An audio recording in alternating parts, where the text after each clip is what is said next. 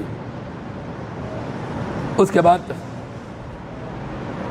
ہفتے کا دن ہے، اتوار کا دن ہے، نبی صلی اللہ علیہ وسلم کی وفات سے ایک دن پہلے کا معاملہ، نماز ظہر تھوڑا سا اللہ کے نبی صلی اللہ علیہ وسلم کو افاقہ ہوا، اب باہر نکلے، ابو بکر صدیق رضی اللہ عنہ نماز پڑھا رہے ہیں، پیچھے ہٹنا چاہ رہے، اللہ کے نبی کہتے ہیں ابو بکر اپنی جگہ پر رہو، ابو بکر صدیق رضی اللہ عنہ کے بازو بیٹھتے ہیں، پھر آپ نماز پڑھاتے ہیں اگلی، ابو بکر صدیق رضی اللہ عنہ آواز پیچھے تک پہنچا رہے ہیں، جو اس بات کی علامت تھی کہ نبی کے بعد اس امت کا کوئی خلیفہ بنے گا تو وہ کون؟ ابو بکر صدیق۔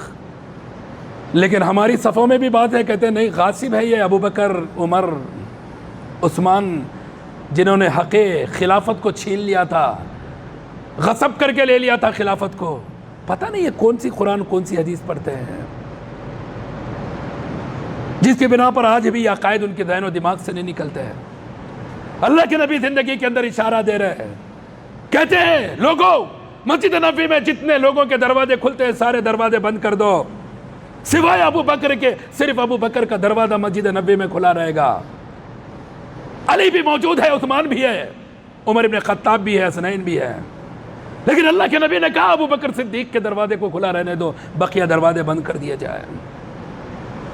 اس کے بعد اللہ کے نبی صلی اللہ علیہ وسلم چلے گئے، پھر پیر کی صبح، پیر کا دن شروع ہوا، نماز فجر اللہ کے نبی صلی اللہ علیہ وسلم دیکھتے ہیں پردہ ہٹا کر حجرے کا، صحابہ ابو بکر صدیق رضی اللہ عنہ کے پیچھے نماز پڑھ رہے ہیں، چہرے پر تھوڑی سی مسکراہٹ آتی ہے، صحابہ اپنی کنکھیوں سے دیکھ رہے ہیں اور کہتے ہیں صحابہ کہ ہمیں ڈر لگ رہا تھا کہ نماز میں فتنہ نہ پیدا ہو جائے، نماز توڑ کر ایسا لگ رہا تھا کہ ہم نبی صلی اللہ علیہ وسلم کو خوشخبری دیں، بشارت دیں کہ آپ ٹھیک ہو چکے ہیں، آپ بیماری سے اچھے ہو چکے ہیں۔ اللہ کے نبی صلی اللہ علیہ وسلم نے کچھ دیر دیدار کیا، اپنے اصحاب کو دیکھا، نمازی حالت نماز میں دیکھا، دیکھ کر اللہ کے نبی صلی اللہ علیہ وسلم نے پھر سے پردے کو ڈال دیا۔ صحابہ کہتے ہیں اس کے بعد پھر دوسری نماز کا وقت نبی کی زندگی میں نہیں آیا۔ صبح ہوئی، فاطمہ رضی اللہ عنہ آئی، عائشہ رضی اللہ عنہ کہتی ہیں کہ نبی کی چلن، فاطمہ کی چلن، دونوں کی ایک جیسی چلن تھی۔ اگر چلنا دیکھنا ہو نبی کا تو فاطمہ کی چال کو دیکھو، انداز گفتگو تو فاطمہ کو دیکھو۔ یہ ماں عائشہ رضی اللہ عنہ ذکر کر رہی اپنی بیٹی کا کہ ہم بھی نبی کے ساتھ تھے، بیٹی آئی، بیٹی باپ میں کچھ گفتگو ہو رہی ہے، ہم بھی قریب ہے لیکن ہمیں پتہ نہیں کیا گفتگو ہو رہی ہے۔ پہلے تو آ کر تکلیف میں دیکھ کر کہتے واہ کرب ابا، ہائے میرے ابا جان کی تکلیف، ہائے میرے والد کی تکلیف۔ والد کہتے ہیں لیس علی ابیک کرب بعد الیوم، بیٹی آج کا آخری دن ہے، یہ تکلیف آج کی آخری تکلیف ہے، آج کے بعد تمہارے باپ کو کوئی تکلیف نہیں ہوگی، تمہارے والد کو آج کے بعد کوئی تکلیف نہیں ہوگی۔ پھر اس کے بعد دونوں گفتگو کرتے ہیں، سرگوشی کرتے ہیں۔ پہلی سرگوشی ہوتی ہے، فاطمہ رضی اللہ عنہ رونے لگتی ہے، پھر بیٹی کا رونا دیکھ کر باپ ہے، مت تکلیف دو بیٹیوں کو، جو بیٹیاں بیویاں بن کر آ رہی ہے، کسی باپ کے جگر کا ٹکڑا ہے، تمہارے بھی جگر کا ٹکڑا ہوگا جب بیٹی اللہ دے گا، جب کوئی دکھ دے گا نا تب پتہ چلے گا بیٹی کی دکھ اور تکلیف دینے کا معاملہ کیا ہوتا ہے۔ اللہ کے نبی نے کہا، ارے اللہ کے نبی صلی اللہ علیہ وسلم کا فرمان ہے، جب فاطمہ کو تکلیف ہوئی، کس نے تکلیف دی تھی؟ کسی اور نے تکلیف نہیں دی تھی، ناراض کسی اور نے نہیں کیا تھا، علی نے کیا تھا۔ تھوڑی سی انبن ہوئی تھی، ناراض ہو کر گھر سے نکلے تھے، مسجد نبوی میں سوئے ہوئے تھے، اللہ کے نبی نے کہا علی کیا ہے؟ یا ابا تراب، اے مٹی میں سوئے ہوئے، اے مٹی پہ سوئے ہوئے اٹھو۔ کہا فاطمہ تو بضعۃ منی، علی فاطمہ میرے جسم کا حصہ ہے، من آذاہا فقد آذانی، جو فاطمہ کو تکلیف دیتا ہے وہ مجھے تکلیف دیتا ہے، جو فاطمہ کو تشویش کرتی ہے کوئی چیز وہ مجھے تشویش میں ڈال دیتی ہے۔ یہ اللہ کے نبی صلی اللہ علیہ وسلم کا معاملہ ہے۔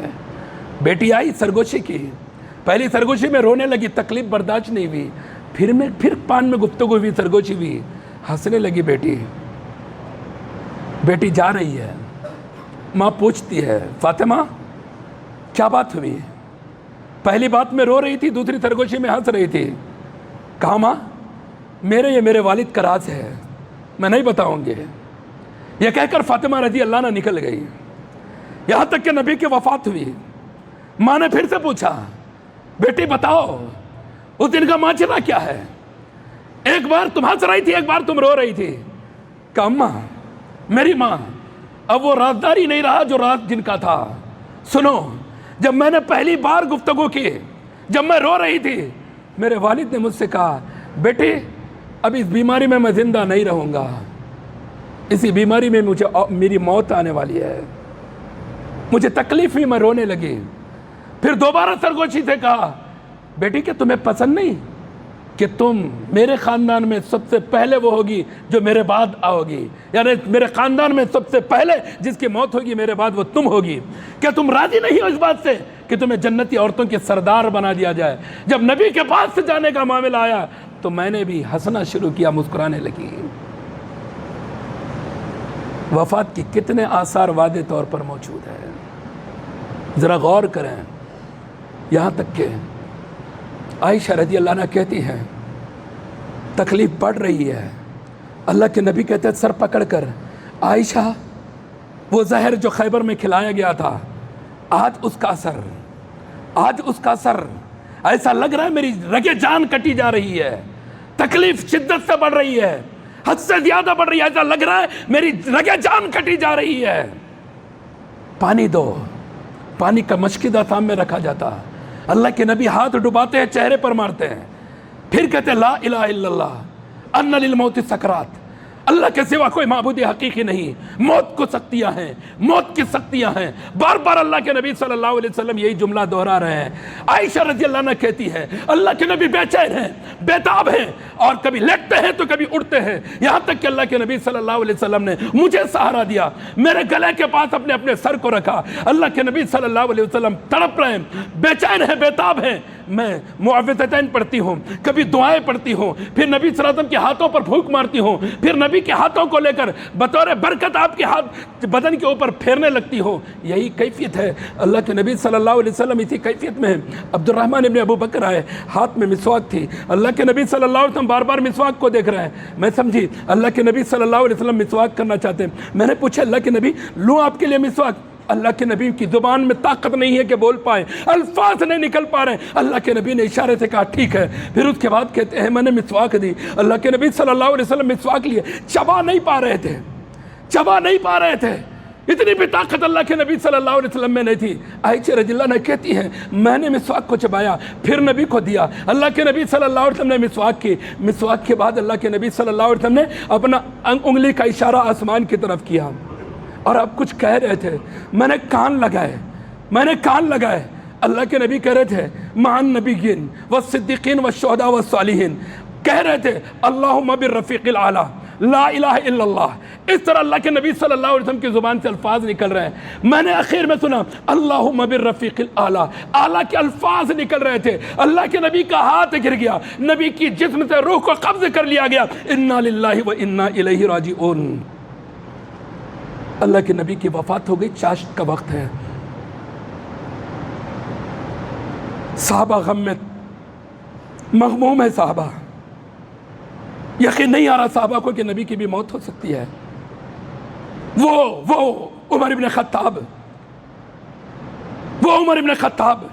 جن کو دیکھ کر شیطان راستہ بدل دے، وہ عمر ابن خطاب جن کی کوالٹی یہ ہے کہ اللہ کے نبی کہتے ہیں میرے بعد اگر نبوت ہوتی تو عمر تمہیں نبی بنایا جاتا.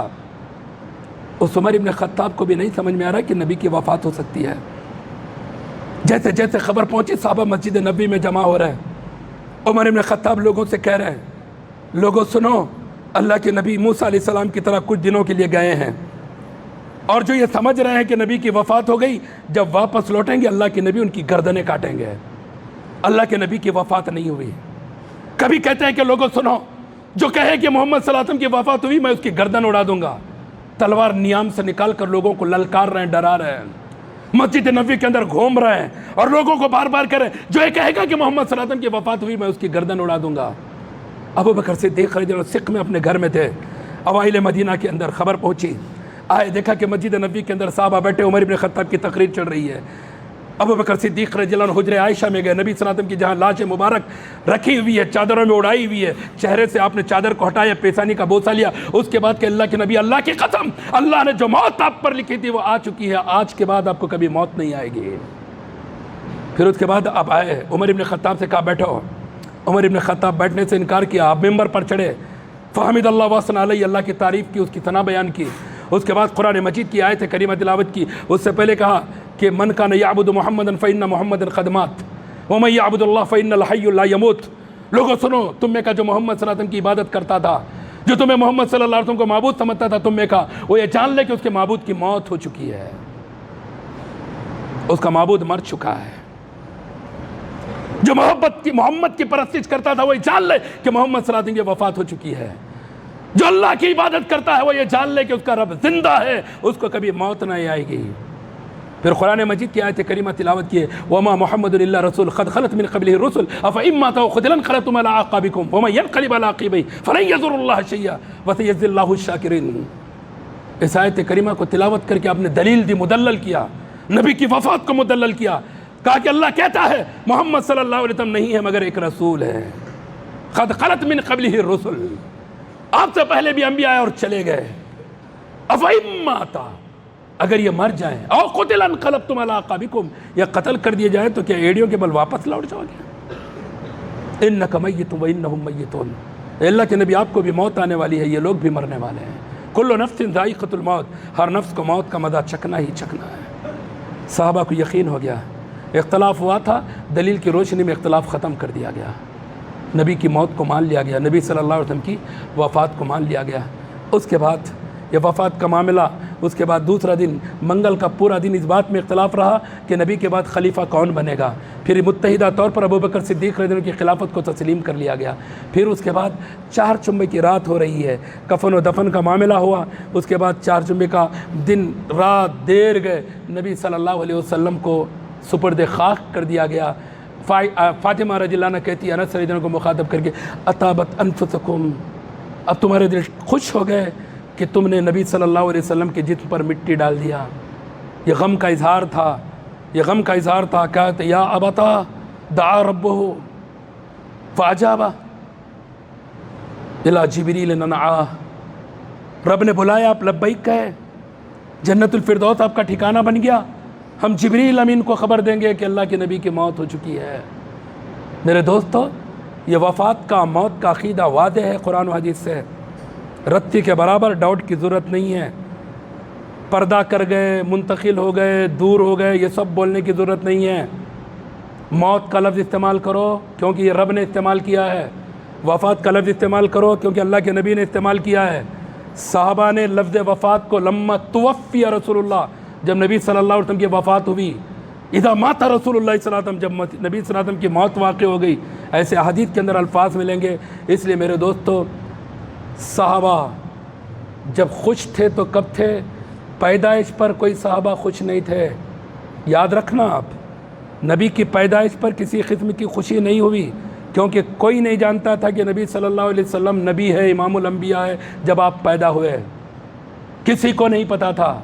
خوشی ہوئی صحابہ کو تو آپ کے نبی بنائے جانے کے بعد، خوشی ہوئی صحابہ کا تو جب آپ مکہ سے ہجرت کر کے مدینہ آئے، جب مدینہ میں داخل ہوئے، سارے مدینہ کے صحابہ خوش تھے، انصار بھی خوش تھے، مہاجرین بھی خوش تھے، مدینہ کے اندر خوشیوں کی لہریں دوڑ رہی تھی، چھوٹے چھوٹے بچے چھتوں پر چڑھ کر نبی کی آمد کے لیے خوشیوں کا اظہار کر رہے تھے، گلیوں کے اندر خوشیوں کا اظہار ہو رہا تھا۔ وہ کب؟ جب نبی ہجرت کر کے مکہ سے مدینہ آئے تھے، لیکن ولادت کا کوئی جشن، کوئی خوشی نہیں۔ خوشی تھی تو ہجرت کے بعد کا معاملہ جس کا اظہار کتاب و سنت کے اندر ملے گا، لیکن اس کے بعد صحابہ کی زندگی میں غم ہی غم تھا۔ صحابہ کبھی خوش نہیں رہے نبی کی وفات کے بعد، جشن تو بہت دور کی بات ہے، صحابہ کے چہروں پر ہنسی نہیں تھی، مسکرانا چھوڑ دیا تھا صحابہ نے، خوش ہونا چھوڑ دیا تھا صحابہ نے، یہاں تک کہ اسی حالت میں پورے صحابہ اس دنیا سے چلے گئے۔ لیکن آج یہ امت من گھڑت موضوع، ابو لہب کی روایتیں لے کر، اس کے خواب کو لے کر، اپنی طرف سے من گھڑت دلائل بنائے کر، یہ جو حالت میلاد النبی کی منائی جا رہی ہے، یہ سب کچھ جو معاشرے کے اندر دکھ رہا ہے، یہ بدعت ہے، خرافات ہے، گمراہی ہے، ضلالت ہے۔ اس کو دین سمجھنے والا شریعت ساز ہے، دین سمجھ کے عمل کرنے والا بدعتی ہے، اس کو ثواب سمجھنے والا گمراہ ہے، اور اس پر عمل کرنے والا اپنا ٹھکانہ جہنم بنانے والا ہے۔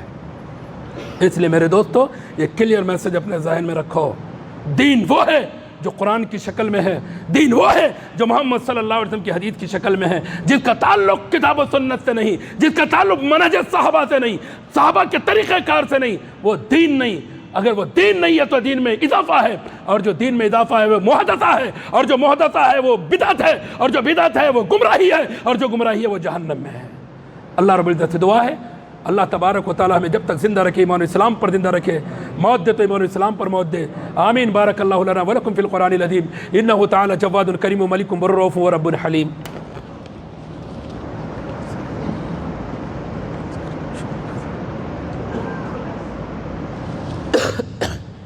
ان الحمد للہ نحمده ونستعینه ونستغفره ونؤمن به ونتوکل علیہ ونعوذ باللہ من شرور انفسنا ومن سیئات اعمالنا من يهده الله فلا مضل له ومن يضلل فلا هادي له واشهد ان لا اله الا الله واشهد ان محمدا عبده ورسوله صلى الله عليه وعلى اله واصحابه اجمعین، اما بعد، اللهم اغفر للمؤمنین والمؤمنات والمسلمین والمسلمات الاحیاء منهم والاموات، اللهم اعز الاسلام والمسلمین واخذل الكفرة والمبتدعة والمشركين، اللهم انصر من نصر دين محمد صلى الله عليه وسلم واجعلنا منهم، اللهم اغفر من خذل دين محمد صلى الله عليه وسلم ولا تجعلنا منهم۔ عباد الله رحمكم الله، ان الله يأمر بالعدل والإحسان وإيتاء ذي القربى وينهى عن الفحشاء والمنكر والبغي يعظكم لعلكم تذكرون، واذكروا الله يذكركم وادعوه يستجب لكم ولذكر الله تعالى وأولى وأعز وجل وأهم وأتم أكبر۔